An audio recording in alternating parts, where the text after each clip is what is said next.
ഷിരൂരിൽ തെരച്ചിൽ തുടരുമ്പോഴും പ്രതീക്ഷയറ്റ് അർജുന്റെ കുടുംബം. ജീവനോടെ ഉണ്ടാകുമെന്ന പ്രതീക്ഷയില്ലെങ്കിലും അർജുനെ കണ്ടെത്തണമെന്നാണ് കുടുംബത്തിന്റെയും നാട്ടുകാരുടെയും ആവശ്യം. അർജുന്റെ കുടുംബത്തിന്റെ പ്രതീക്ഷകൾ ഏറെക്കുറെ അസ്തമിച്ചു കഴിഞ്ഞിരിക്കുന്നു. കാരണം ഇന്നലെ മുതൽ തന്നെ അവർക്ക് ആ ഒരു പ്രതീക്ഷ, അവരുടെ പ്രതീക്ഷയ്ക്ക് മുകളിൽ ഒരു കരിനിഴൽ പടർന്നിരുന്നു. ഇന്ന് ഏറെക്കുറെ അവരൊന്നും സംസാരിക്കാൻ പോലും പറ്റാത്ത ഒരവസ്ഥയാണ്. സഹോദരിയാണെങ്കിലും അതുപോലെ തന്നെ മാതാപിതാക്കളാണെങ്കിലും ഒക്കെ ഇനിയിപ്പോൾ അർജുൻ തിരിച്ചു വരില്ല എന്നുള്ള ആ ഒരു രീതിയിലേക്ക് അവരുടെ മനസ്സിനെ പാകപ്പെടുത്തി എടുക്കാനുള്ളൊരു ശ്രമമാണ് നടക്കുന്നത്. എന്തായാലും ശോകമൂഖമായ ഒരു അവസ്ഥയാണ് ഇവിടെ കാണാൻ കഴിയുന്നവരുടെ വീട്ടിലാണെങ്കിലും അതുപോലെ തന്നെ ഈ ഗ്രാമങ്ങളിലാണെങ്കിലും എല്ലാം തന്നെ.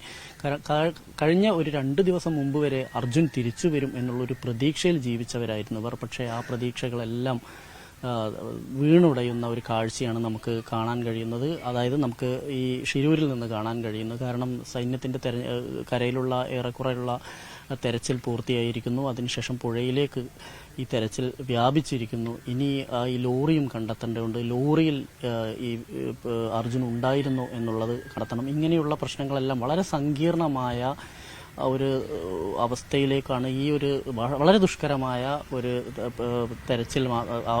തെരച്ചിലാണ് നടന്നുകൊണ്ടിരിക്കുന്നത്. ദുഷ്കരമായ ഒരു പ്രദേശത്താണ് തെരച്ചിൽ നടന്നുകൊണ്ടിരിക്കുന്നത്. അതുകൊണ്ട് തന്നെ ഈ റഡാർ സംവിധാനത്തിലൂടെയും മറ്റും ഇത് കണ്ടെത്താൻ കഴിഞ്ഞില്ല. റഡാറിൽ നിന്ന് കൃത്യമായ സിഗ്നൽ ലഭിച്ചില്ല എന്നുള്ളതാണ്. സിഗ്നൽ ലഭിക്കുന്നുണ്ട്, പക്ഷേ അവിടെ നിന്ന് തിരയുമ്പോൾ ലോറി കണ്ടെത്താൻ പറ്റാത്തൊരവസ്ഥയുണ്ട്. എന്തായാലും ആ വീട്ടുകാർ വലിയ ദുഃഖത്തിലാണ്. കാരണം കുടുംബത്തിന്റെ ഏറ്റവും വലിയ അത്താണിയായിരുന്നു, ആ കുടുംബത്തിന്റെ നട്ടല്ലായിരുന്നു, ആ കുടുംബത്തിനെ നിലനിർത്തി പോകുന്ന ഒരു 30-കാരനായിരുന്നു. 20-ാമത്തെ വയസ്സിൽ വളയം പിടിക്കാൻ തുടങ്ങിയതാണ്. അതിനുശേഷം ചെറിയ ഒരു ഈ പ്രദേശത്ത് വെള്ളം കയറുന്നൊരു സ്ഥലത്ത് ചെറിയ ഒരു വീടായിരുന്നു ഉണ്ടായിരുന്നത്. അതെല്ലാം പുതുക്കി മറ്റൊരു സ്ഥലത്ത് ടെറസ് വീട് ഒരു കുടുംബത്തിന് കഴിയാൻ പറ്റുന്ന രീതിയിലേക്ക്. ഇതെല്ലാം തന്നെ അർജുൻ എന്നുള്ള ജീവിതത്തിലെ പോരാളിയുടെ വിജയമായിരുന്നു എന്ന് പറയണം. പക്ഷേ ആ പോരാളി തളർന്നു വീഴുന്ന അല്ലെങ്കിൽ കാണാമറയത്തായി പോകുന്ന ഒരു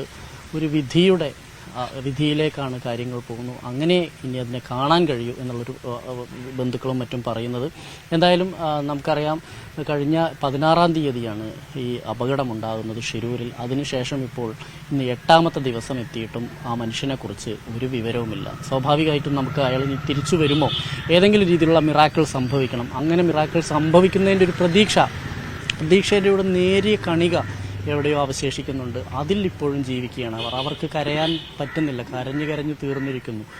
ഉറങ്ങാനാവാത്ത ഒരു അവസ്ഥയാണ് വീട്ടിലുള്ളവർക്ക്. സ്ത്രീകളും മറ്റുള്ളവരും ഇപ്പോഴും കരഞ്ഞു തളർന്നിരിക്കുന്ന ഭാര്യ, മാതാപിതാക്കൾ, സഹോദരിമാർ, ഇങ്ങനെയുള്ള ബന്ധുക്കൾ എല്ലാവരും അർജുൻ എന്നുള്ള ആ ചെറുപ്പക്കാരൻ്റെ, ഊർജ്ജസ്വലനായ ചെറുപ്പക്കാരൻ്റെ ആ ഓർമ്മകളിൽ മാത്രം ജീവിക്കുന്നു. ഈ നാടും അതുപോലെ തന്നെ ജീവിക്കുന്ന ഒരവസ്ഥയാണ്. എന്തായാലും കർണാടക സർക്കാരിൻ്റെ ഭാഗത്ത് നിന്ന് തുടക്കം മുതൽ തന്നെ ഉണ്ടായ ഈ ഒരു അനാസ്ഥ, ഒരു നിഷ്ക്രിയത്വം, അത് തന്നെയാണ് ഒരുപക്ഷെ അതിൽ തന്നെയാണ് എല്ലാവരും അതിനെ ഏറ്റുപിടിക്കുന്നത്. ഒരു വിഭാഗം ആളുകൾ സർക്കാരിൻ്റെ കാര്യക്ഷമമായി തന്നെ ആണ് ഇത് നടന്നത് എന്നൊക്കെ പറയുമ്പോഴും അവിടെ നിന്ന് നമ്മുടെ പ്രതിനിധി ബൈജു ഉൾപ്പെടെ, ന്യൂസ് 18 പ്രതിനിധി KV ബൈജു ഉൾപ്പെടെ റിപ്പോർട്ട് ചെയ്യുന്നതനുസരിച്ചാണെങ്കിൽ ഇപ്പോഴും കാര്യക്ഷമമായ അല്ലെങ്കിൽ ഒരു വളരെ ഗൗരവത്തോടു കൂടിയുള്ള ഒരു തെരച്ചിൽ അവിടെ നടക്കുന്നില്ല. തുടക്കവും അങ്ങനെ തന്നെയായിരുന്നു. അനാസ്ഥ പ്രകടമാണ് അവിടുത്തെ.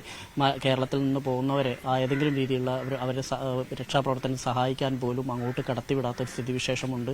പൂർണ്ണമായും പോലീസിന്റെ 144 പ്രഖ്യാപിച്ച പോലെ ആ പ്രദേശത്തെ ആളുകൾക്കൊന്നും ഇറങ്ങാൻ പോലും അവകാശമില്ലാത്ത രീതിയിലേക്ക് പോലീസ് പൂർണ്ണമായും നിയന്ത്രിക്കുന്നത്.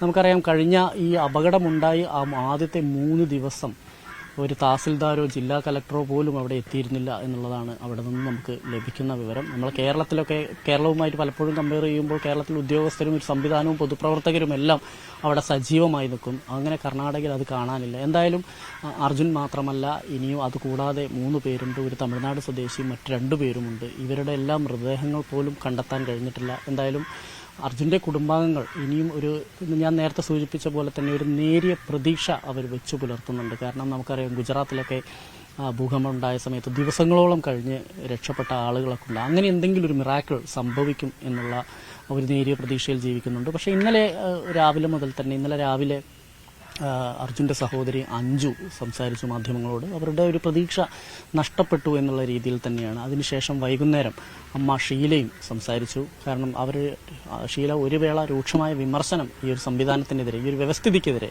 അതായത് കർണാടകയിലെ പ്രകൃതി ദുരന്ത നിവാരണ വിഭാഗവും അതുപോലെ തന്നെ കേന്ദ്ര പ്രകൃതി ദുരന്ത നിവാരണ വിഭാഗവും എല്ലാം പൂർണ്ണമായും പരാജയപ്പെടുകയാണ് കണ്ടത്.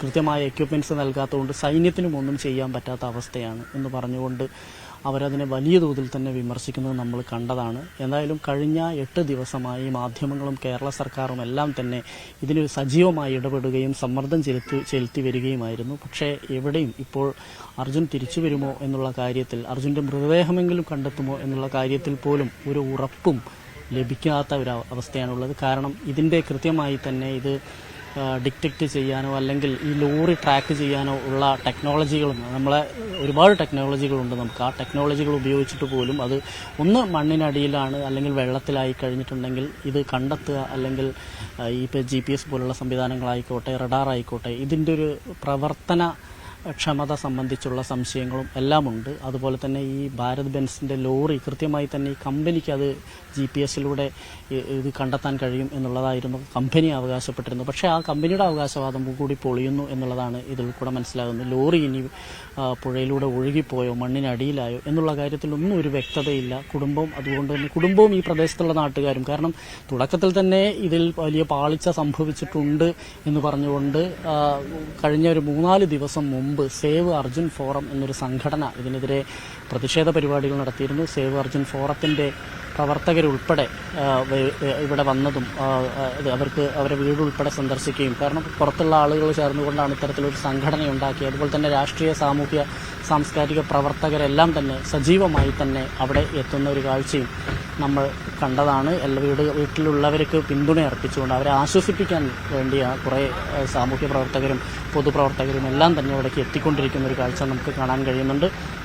എന്തായാലും അർജുൻ തിരിച്ചു വരണം എന്ന് തന്നെയാണ് ഈ നാട് ആഗ്രഹിക്കുന്നത്. പക്ഷേ ഈ 8-ാം ദിവസം ഉച്ചയാകാറായിരിക്കുന്നു. ഉച്ചയാവുമ്പോഴും ഇതുവരെയും ഒരു തീരുമാനത്തിലേക്കും അല്ലെങ്കിൽ ഒരു വിവരവും ലഭിക്കുന്നില്ല, ഒരു സൂചനയും ലഭിക്കുന്നില്ല. ആ നാട്ടിലാണെങ്കിൽ, ശിരൂരിലാണെങ്കിൽ കനത്ത മഴ പെയ്തുകൊണ്ടിരിക്കുമ്പോൾ അത് രക്ഷാപ്രവർത്തനത്തിനെ പോലും കാര്യമായി ബാധിക്കുന്ന ഒരു സ്ഥിതിവിശേഷം ഉണ്ടായിരിക്കുന്നു. എന്തായാലും വീട്ടുകാർ ഇപ്പോഴും അതീവ ഒരു ദുഃഖം തളം കെട്ടി നിൽക്കുന്ന ഒരു കാഴ്ച നമുക്ക് അവിടെ നിന്ന് കാണാൻ കഴിയുന്നുണ്ട്. ഞാൻ നേരത്തെ സൂചിപ്പിച്ച പോലെ തന്നെ അവർക്ക് ഉറങ്ങാനോ ഭക്ഷണം കഴിക്കാനോ പോലും പറ്റാത്ത അവസ്ഥയിലേക്ക് അർജുൻ ഇനി തിരിച്ചു വരില്ല എന്നുള്ള രീതിയിലേക്ക് അവർ മനസ്സിനെ പാകപ്പെടുത്തി എടുത്തുകൊണ്ടിരിക്കുകയാണ്. അങ്ങനെ ആ രീതിയിലേക്ക്. എന്നാലും അവർക്ക് കരയാതിരിക്കാൻ കഴിയുന്നില്ല.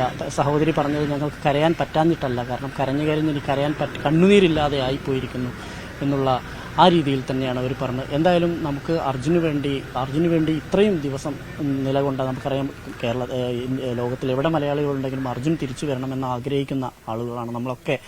അതിനുവേണ്ടി നിലകൊണ്ടു. എന്തായാലും സർക്കാരിൻ്റെ ഇടപെടലുകൾ, കർണാടക സർക്കാരിൻ്റെ ഇടപെടലുകൾ തുടക്കത്തിൽ മുതൽ ഒരു പാളിച്ചയിലേക്ക് പോയി. ഇപ്പോഴും അങ്ങനത്തെ ഒരു ആക്ഷേപം നിലനിൽക്കുന്നുണ്ട്.